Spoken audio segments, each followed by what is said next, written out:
Bonjour les belles dames, j'espère que vous allez très bien. Là, nous allons passer la journée ensemble, nous allons dans la cuisine. Avant que nous allions, d'abord bouger pour que solo, ils allaient casser la kitoko, donc voilà. Et là, nous allons où ils allaient sauce makasi, nous allons où ils allaient oignon nangai, na aïe, na tangawis ou non na sauce. Et nazo bongisa ngo donc soso nanga déjà na kati déjà na sokoli yango comme bomoni eza déjà na nzungu donc na filma qui compte pour na temps donc voilà pour demander kolamba déjà en retard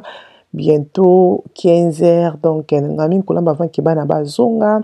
donc voilà wana na kati matungulu nanga rouge moko ya mukie et na zui soso nanga ona nettoyaki comme bomoni bien nettoyé bien lavé donc na kocha o ezali matungulu nanga rouge comme bobi kinga lingami ko sala matungulu rouge na musuni et ça la vraiment kitoko donc voilà et na kocha pe ai nanga ya fraîche et na tanga wispe ya fraîche donc voilà et là na kocha o ezali bouillon nanga ya elengi ya soso pour pesaka soso na biso vraiment elengi et na kocha pe o ezali paprika na poulet nanga et na kocha o ezali black pepper et après kocha black pepper to kocha pe oyo ezali muscade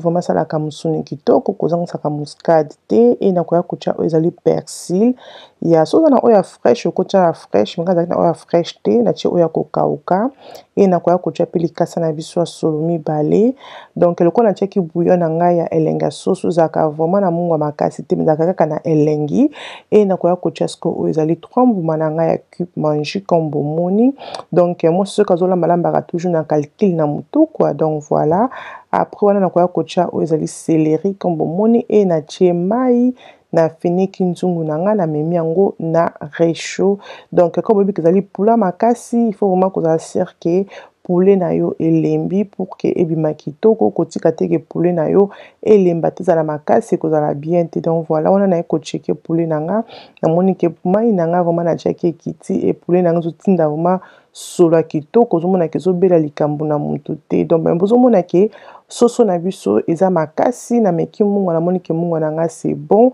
et na fini kiango na ki ko sala na biloko mususu na salon pour na na bilamba ko repasser donc voilà wana ce qu'on a na salon pour que na repasser bilamba mama na ngai ko bota wata soso na poso sala musala te wana chouette ma belle et le quoi bana koma mama na koma mona bolingo nzambe kati na biso ce que ça maman te comprendre nzambe te donc faut ala ka mama faut ala parent pour comprendre des nzamba lingaka biso ata so mwana na za mabe ata so mwana za caractère malamu caractère mabe ata so mwana asali openza ko suki mama nanga okotika ete po azaka ka mwana na yo okolinga ye ezaka lokwa bolingo nzambe kati na biso na mabinyo so otosala ka nzamba zalaka toujours wana azo pesa so ba chance pe azo pardonner biso azo linga biso toujours donc bolingo nzambe vraiment na monango banda na bota bana na ngai donc les belles dames na yebisa bino ke mama ini soki ayi kobeta concert na Londres na kozanga te bonbon na kozanga concert na été parce que il faut vraiment like ndo kumisa nzambe témoignage ça concert mama ini na Londres je pense que ça en décembre bien fait je pense décembre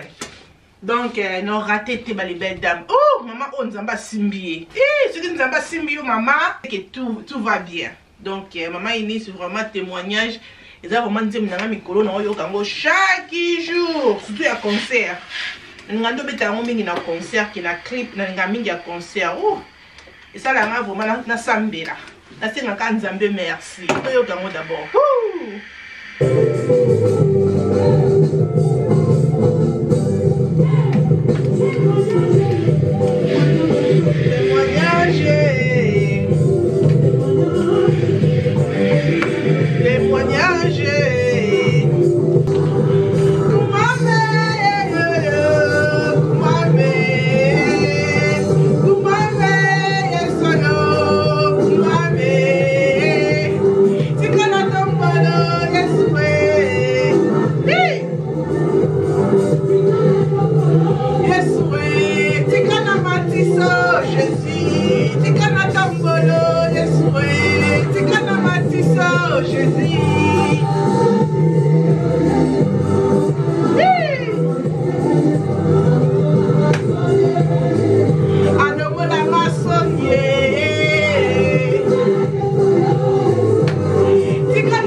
balobaki ekosimba te o yesu confondre bambuna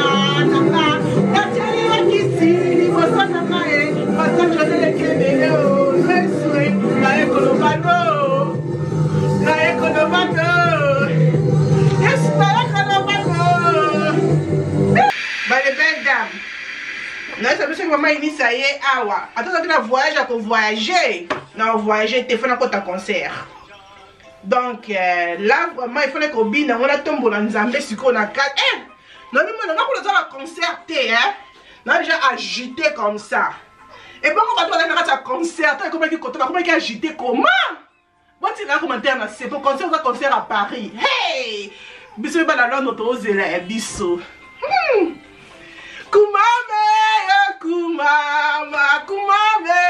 kumama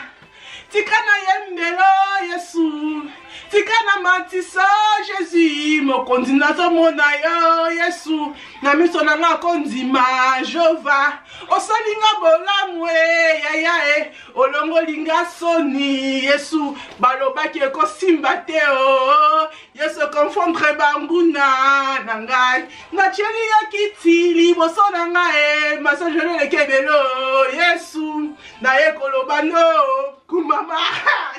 Jésus naye koloba no kumama mokonzi naye koloba no kumama Nicolas humiliation kumama Nicolas commentaire mabe kumama bana bisu bana kota biloko. Voilà ma belle, wana nazongi pona otala siko poulet na ngai et namoni penza ki mai ekiti naza sir pe ki poulet na nga elembi donc voilà na bisko ke komi era ko kalinga ngo.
Donc on a peine que otala bana na sela ki bango pizza bazongi classe bien et là bazolia lunch na bango bazolia pizza na bango wana ngana ki na cuisine toujours donc voilà donc ngata so bana bazongi classe nga toujours ko pese bango son fin ya kolia avant que balia vraiment biloko na bango dîner na bango quoi donc nga ba grignoter te loko moko avant que balia donc voilà après na zongi na cuisine naye kosala siko sauce na ngai na sokoli ki kalungu na ngai et na zukaka mafuta o na kalingela ki poulet donc comme bomona ki mafuta beba kite ezalaki bien naye kosala siko sauce na ngai oyo na kotia na poulet na biso donc wana nazo kalinga o ezali ndembi na matungulu donc voilà après ndembi na matungulu na koya kotia siko o ezali tomate na tomate nanga ko bomona tomate ali nzanza et na tindambu et na koya kubakisa pe o ezali mix pepa na ngai moko donc na ko mélanger ba légumes nanga na tomate wana très bien après na ko tikela ngo quelques minutes pour que biloko na ngai et toka donc et se mélanger très bien après on a koya kotia ko mix pepa wana o ezalaki ya orange na katikati ya jaune na nikaki et na tiango comme ça et na kotika siko ke sauce na ngai etoka ma belle il faut osala sir que sauce na yo e kalingami mai nyonso ozana na sauce na yo il faut elongwa OK après na qu'est-ce que kosokola o ezali mushroom nanga comme bozomona je pense mayebo yeah na ke kosokola mayebo na ngai zala sir ke osokoli yango bien mayebo yango ezalaki vraiment mayebo moko minene ezalaki mayebo moko vraiment kitoko nasombaki de paki ya mayebo yango nde nakotia mayebo na nga oyo nyonso mais eloko nazosala na kati mayebo na nga en deux comme bomoni ekomi biso comme ça ezalaki vraiment misuni nalingai mayebo oyo mingi ezalaki vraiment yami donc voilà wana comme bomoni ke tomate na nga vraiment mai nyonso ekei mafuta emati et nazozala sûrement ke ekalingami donc voilà zala sûr ke tomate no ekalingami parce que goût biloko na yo eza na tomate oyo osali soki ekalingami te ekobimisa biloko kitoko te ok donc voilà wana naye kozwa sikoyo tomate na nga oyo nakalingi naye kotia yango na nzungu na biso ya poulet après tobakisa mai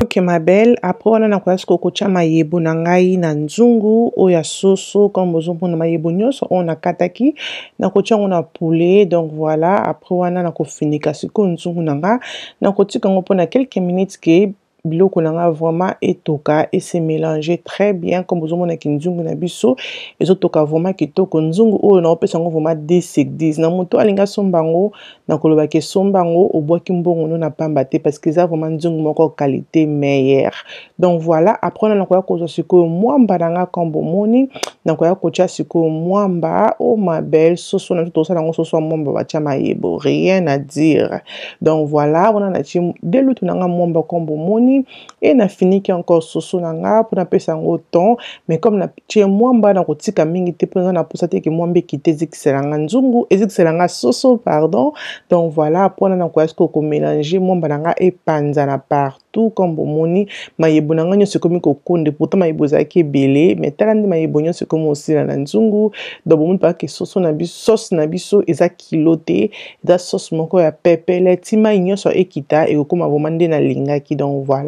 après on a fini encore nzungu na kotikela ngo temps et toka et voilà na ekotia siko loso parce que soso nanga na kolia ngo na loso okolia ngo pena makemba okolia ngo na kwanga okolia ngo pena semoule mais biso to kolia ngo na loso donc voilà wana na ekosokola loso nanga très bien kolongola ba salité nyonso loso ma belle sokola ka loso non vraiment bien avant que olamba loso no zwa kata konika loso kotiaka maman te que loso chimala moko non après ko sokola loso nanga na kotia ezali coconut milk comme monnaie oh my god j'aime bien vraiment kolamba loso na coconut milk o ça la kango vraiment kitoko ceux qui n'ont mekate no bake meka donc comme monnaie qui na chima ebelete parce que na tia coconut milk wana et na ko bakisa mai mais mai ebelete sunte loso nanga ko koma pete parce que coconut milk wana za déjà kilo le bisaka loso bien après na ko mélanger ngo bien pour epanza na partout na loso et na ko tia ezali coconut oil donc na tia huile à coconut comme bomoni pour que ça toujours na goût wana kokoti ok donc na tia huile à kokoti et na kotia siko mungwa après na kokende komatisa nzungu na nga loso na moto pour que ebela vraiment simple mais milk wana ekenda vraiment na nguba oh my god na nguba ya soso is the best après na toyi kotala siko nzungu na biso ko bomoni ya poulet soso na biso vraiment mai nyonso ekiti mafuta mati bozomona ke soso oyo ratete bozomona ke soso oyo ebeli vraiment kitoko likambo na mutu te donc toleki yango vraiment bien ma belle et bozomona pe ke ba mayebo nanga ezali donc tellement que zaki minene eza toujours ya komona lelo la sepela na mayebo ngwana bozomona ke sauce nanga eza pe très bien de la linga qui vraiment rien à dire il faut oyo kanchunga il faut mona toliaki semoule na kelisia ngana liaki loso pardon kelisia liaki semoule na lokoso vraiment ba les belles dames lol donc voilà wana comme monique soso nanga ebeli et neki kotala pe loso na monique loso nanga ebeli donc comme monique loso nanga bimi pete te bimi vraiment bien là comme na lingaki moko là bien donc loso o kolionka comme ça goût au wapi donc voilà ma belle recette na biso qui comme ça j'espère que vous aimez donc voilà Et bana basenga ki nasala bango gaufre. Donc voilà, après na pourquoi avant que bakinde kolala nasala bango gaufre parce que monde baliaka gaufre o batika côté que non etonda na sanité bazaka olongoli maman na moto maman muto mutazu ya e. Donc voilà local bosso na betiza maki na tie demaki et na rocha vanilla. Ba gaufre o ezaka vraiment bien biloko ko sala bana même ba galette na pourquoi ezaka vraiment très bien en conscient on a biso ba mama olingite ke bana bala la kalibumu polele faut bana bazala balali mais balié. Donc voilà on a sala bango ba gaufre comme ça ou bien sala bango pe o eza mikate ou bien mon sala bango o ezali galette mais mingi balinga gaufre bi balingaka galette. Donc voilà. Donc après on a encore kocha o ezali sucré machine nanga o nazo balusela nango wana maboko ezali ya Shein et balusaka vraiment très bien sambouma vraiment très bien sozo luka machine wana na ko bakibeta tourna Shein. OK, donc après ko sala kocha miliki ko tache sucre na che miliki et wana nazo cha o ezali beurre nanga na check ngona micron et comme le cola huile après na kocha ngo sikoyo na biloko o na mélanger nyonso ensemble comme bomoni. Après nazo josko farine nanga nazo cha farine nangai et machine nanga ne ko aider ke farine nanga ezala sans mbuma pe ezo aider nga ke na balola loboko makasi te parce que yango moko déjà ezo sala trop. Donc voilà comme bomoni vraiment ke enikelinga farine très bien balusi yango très bien pe na mesure o na lingi ezali te ke sala yango mai te. Donc voilà et là na kozo machine nanga na kopakola yango beurre pour que siko na cha gaufre na biso na kati. Ma belle gaufre o laisse tomber goût wapi. Donc voilà ma belle comme bomoni ki na pakoli o ezali beurre nanga na machine et na koya kozo siko pâte nanga na salaki. Regardez-moi ces pâtes ndenge salami, rien à dire, vraiment kitoko. Donc voilà on a trouvé comme na suka vidéo ko bosana te ko aimer vidéo ko zala abonner na la Rocho, partager vidéo et ko sala ngai bien makasi ata sozotana na télé ko bosana te ko zala abonner ko bosana te ko aimer nga vidéo. Merci de vous avoir connaître bandeli la vidéo jusqu'à la fin. J'espère que vidéo et c'est si bino to passer journée ngana bino ensemble. Nzambe azala na biso, nzambe abumba biso, bisous, bye.